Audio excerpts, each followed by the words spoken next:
இந்த லாஸ்ட் 2 இயர்ஸ்ல மட்டும் கோல்ட் அண்ட் சில்வர் ஒரு சிக்னிஃபிகன்டான ரன் அப் குடுத்திருக்கு. 2 இயர்ஸ் பேக் கோல்ட்னா என்னன்னு கேட்டிருந்தோம்னா, வீட்ல இருக்கிற லேடீஸ்க்கு அதிகமா ஆர்னமெண்ட்ஸ் செய்யறதுக்காக நம்ம பயன்படுத்திட்டு இருக்கோம் அப்படின்னு சொல்லியிருப்போம். நான் சொல்லியிருப்பேன். பட் இன்னைக்கு கோல்ட் அண்ட் சில்வர் தான் one of the hottest topic on the internet. நாளைக்கு கோல்ட் விலை ஏறுமா இறங்குமான்றது நம்ம கையில கிடையாது. அங்க யூஎஸ்ல உட்காந்துருக்க ட்ரம்ப் அங்கிள் கையில இருக்கு. இன்னைக்கு டேட்ல கோல்ட்ல இன்வெஸ்ட் பண்றதுக்குன்னு பல விதமான இன்ஸ்ட்ருமெண்ட்ஸ் அவைலபிளா இருக்கு.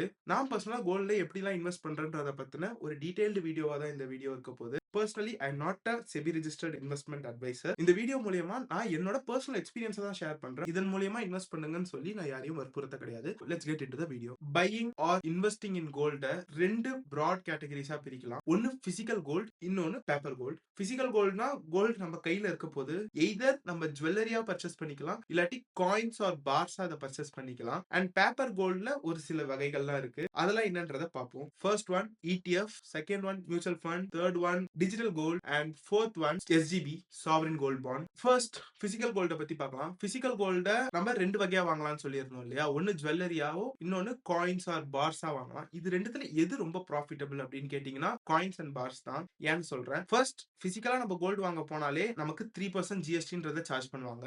ஜுவல்லரினா நகையா வாங்க போறோன்ற இடத்துல செய்கூலி சேதாரன்றத போடுவாங்க. ஒரு கடையை பொறுத்தும் இந்த செய்கூலி சேதாரங்கிறது மாறும். Mostly it will be between 15 to 20-25%. ஜுவல்லரியா கோல்ட வாங்குறீங்கன்ற பட்சத்துல அந்த மொமெண்ட்லயே ஜிஎஸ்டி பிளஸ் செய்கூலி சேதாரம் எல்லாம் சேர்த்து 25 to 30% ஆஃப் யுவர் கேபிட்டல் நீங்க அங்கேயே லூஸ் பண்ணிடுறீங்க. அங்க இருந்து உங்களோட கேபிட்டல் அப்ரிஷியேட் ஆகி கிட்டத்தட்ட மோர் தென் 50-60% அப்ரிஷியேட் ஆனா மட்டும்தான் உங்களோட இன்வெஸ்டட் கேபிட்டலையே பாப்பீங்க. கோல்ட் காயின்ஸ் அண்ட் பார்ஸ் இதுக்கும் சேம் 3% ஜிஎஸ்டி அப்படின்றத பே பண்ணுவோம். வேஸ்டேஜ் அண்ட் மேக்கிங் சார்ஜஸ்ன்றத பெருசா போட மாட்டாங்க. மேக்ஸிமம் 5 to 6% தான் போடுவாங்க. ஒரு ஷாப் பொறுத்தும் இதுவும் மாறும். நம்ம இந்த இடத்துல கோல்டு காயின்ஸாவோ பார்ஸாவோ பர்ச்சேஸ் பண்றப்ப 8 to 10-12% தான் லூஸ் பண்ணுவோம் நம்மளோட மணியை. பட் பிசிக்கலா அந்த கோல்டு நம்ம கையில வந்துடும். நீங்க கோல்டு காயின்ஸாவோ பார்ஸாவோ ஜுவல்லரியாவோ இந்த மாதிரி பிசிக்கலா எந்த ஃபார்மேட்ல கோல்ட வாங்கி இருந்தாலும் அதுல ஒரு மேஜர் அட்வான்டேஜ் லிக்விடிட்டி. திடீர்னு ஒரு எமர்ஜென்சி நமக்கு அர்ஜென்ட்டா காசு தேவைப்படுதுன்னா எடுத்துட்டு போய் பேங்க்ல கொடுத்தாலோ இல்ல சேட்டு கடையில கொடுத்தாலோ உடனே காசு கொடுத்துருவாங்க. அந்த காசை நம்ம யூட்டிலைஸ் பண்ணிக்கலாம். பசங்களுக்கு ஃபீஸ் கட்டணும், கோல்ட கொடுத்து அதுக்கான லோன் வாங்கி நம்ம ஃபீஸ் பே பண்ணிட்டு திரும்ப கோல்ட மூட்டை எடுத்துக்கலாம். இந்த மாதிரி பிசிக்கல் கோல்டுக்குன்னு சில அட்வான்டேஜஸ் இருக்கு. அண்ட் டிஸ்அட்வான்டேஜ்ன்றது இது ஒண்ணு மட்டும் தான். நம்ம வாங்குறப்பவே நம்ம கேபிட்டல்ல ஒரு குறிப்பிட்ட பர்சன்டேஜ் ஆஃப் த மணியை நம்ம லூஸ் பண்ணிட்டு தான் வாங்குறோம். இதுதான் பிசிக்கல் கோல்ட்ல இருக்கிற ஒரு disadvantage. Next digital gold. Digital கோல்ட்ல ஃபர்ஸ்ட் ஃபார்ம் ஆஃப் இன்வெஸ்ட்மெண்ட் பாக்குறது கோல்ட் ETFs. இதுலயும் இந்த ஜிஎஸ்டி, லொட்டு லொசுக்கு சார்ஜஸ், புரோக்கரேஜ் எல்லாமே உண்டு. ETFஸ்னா முதல்ல என்னன்றதை பார்த்துருவோம். எக்ஸ்சேஞ்ச் ட்ரேடட் ஃபண்ட்ஸ் அப்படின்னு சொல்லுவாங்க. இந்த ETFs அண்ட் மியூச்சுவல் ஃபண்ட்ஸ் வாங்குறதுக்கு நமக்கு பேசிக்கா ஒரு டிமேட் அக்கௌண்ட் இருந்தாலே போதும். ஸ்டாக் மார்க்கெட்ல இன்வெஸ்ட் பண்றீங்க அப்படின்னாலே ஒரு டிமேட் அக்கௌண்ட்ன்றத ஓபன் பண்ணிருப்பீங்க.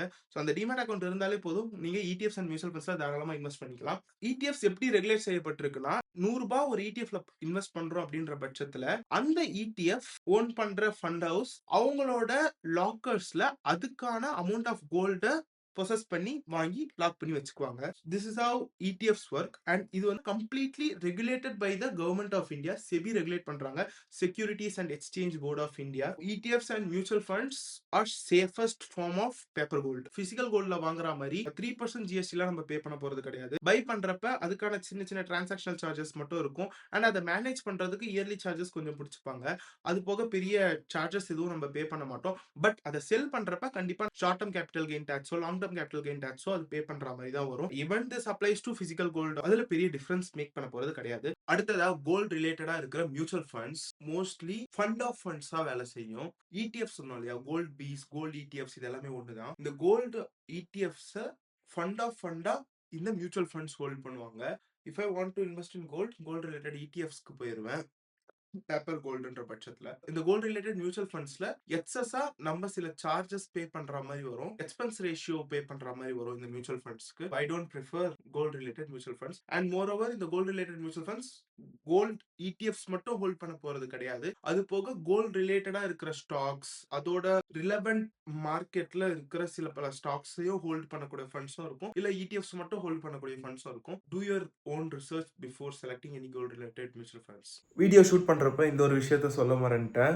ETFs or mutual funds which ever is gold related. இதுல இருக்கிற ஒன் ஆஃப் த மேஜர் டிஸ்அட்வான்டேஜா நான் பார்க்கறது லிக்விடிட்டி தான். உடனே அதை செல் பண்ணி உங்க அக்கௌண்ட்டுக்கு காசு வர வைக்க முடியாது. ETFs மார்க்கெட் ஓப்பனா இருக்கும் போதே உடனே செல் பண்ணிடலாம். மியூச்சுவல் ஃபண்ட்ஸ் நீங்க செல் ஆர்டர் பிளேஸ் பண்ணீங்கன்னா உங்களோட அக்கௌண்ட்ல ரிஃப்ளெக்ட் ஆகிறதுக்கு 1 or 2 days ஆகும். பை பண்ணும் போதும் அந்த டைம் எடுக்கும். இந்த ஒரு சின்ன டிலே இருக்கிறதால compare to physical gold, mutual funds and ETFஸ்க்கு இந்த பேப்பர் கோல்ட்ல இந்த ஒரு டிஸ்அட்வான்டேஜ் இருக்கு. பிசிக்கல் கோல்ட் உடனே நம்ம கொண்டு போய் கடையில கொடுத்தா லிக்விடேட் பண்ணிடலாம், நமக்கு தேவையான காசை எமர்ஜென்சிக்கு வாங்கிடலாம். But ETFs and mutual funds sell பண்ணோம்னா அந்த ஆர்டர் பிளேஸ் ஆகி அதுல இருந்து நமக்கு காசு வர்றதுக்கு அதுக்கான டைம் எடுக்கும்.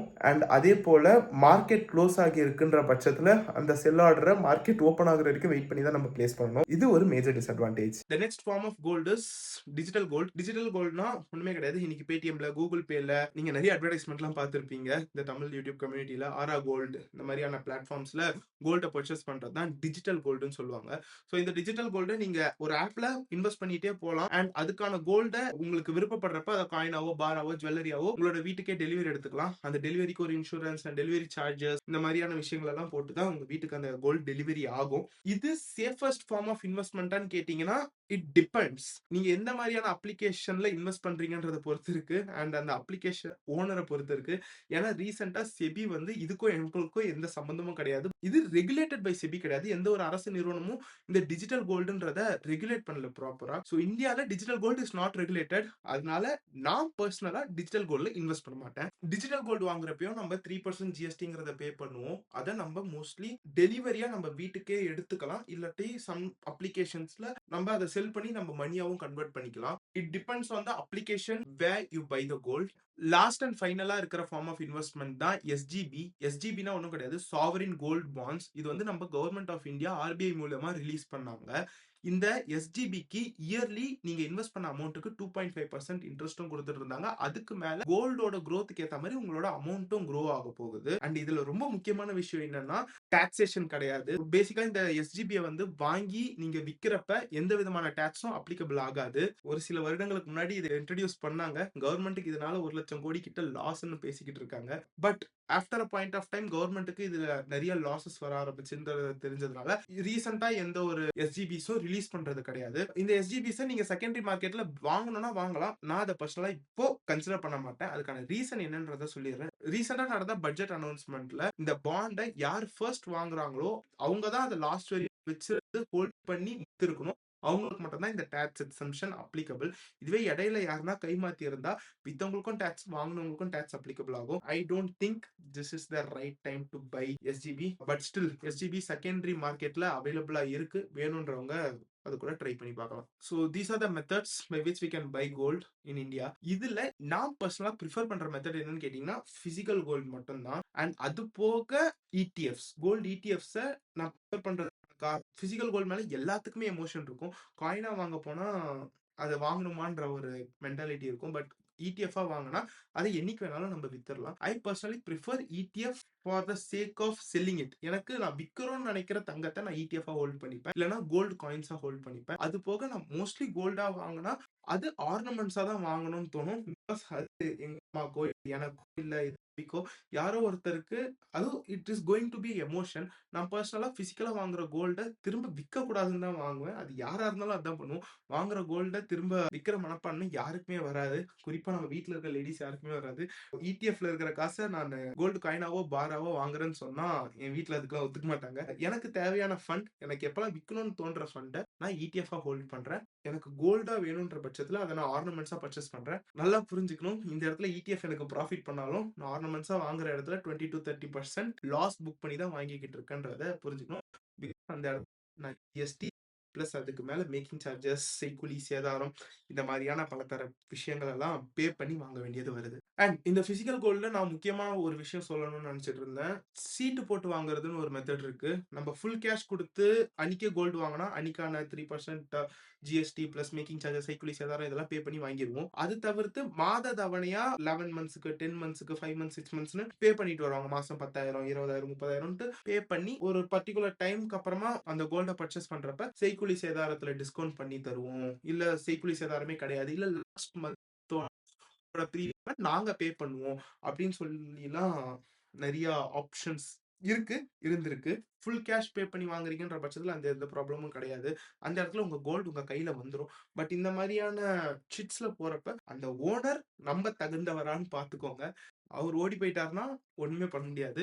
இது எனக்கு என்னோட வாழ்க்கையில இது எங்க அம்மாக்கு நடந்திருக்க வேண்டியத நான் கண்கூட பார்த்தேன். கிட்டத்தட்ட 10 இயர்ஸ் பேக் நாத்தல்லான்னு ஒரு ஜுவல்லர் இருந்திருப்பாங்க. நெறைய பேத்துக்கு தெரிஞ்சிருக்கும். விவேக்லாம் கூட ஆட் பண்ணியிருப்பாரு. அவங்க கம்ப்ளீட்லி பேங்க்ரப்ட் ஆகி, அவங்க மேல ஏதோ கேஸ் வந்துருச்சு. மொத்தமா அந்த கடைய இழுத்து மூடிட்டாங்க. ஃபர்ஸ்ட் பிரையாரிட்டியா கவர்ன்மெண்ட் பேங்க்ஸ் தான் குடுத்தாங்க. பேங்க்ஸ் தான் உங்களுக்கு லோன்ஸ் குடுத்திருக்காங்க.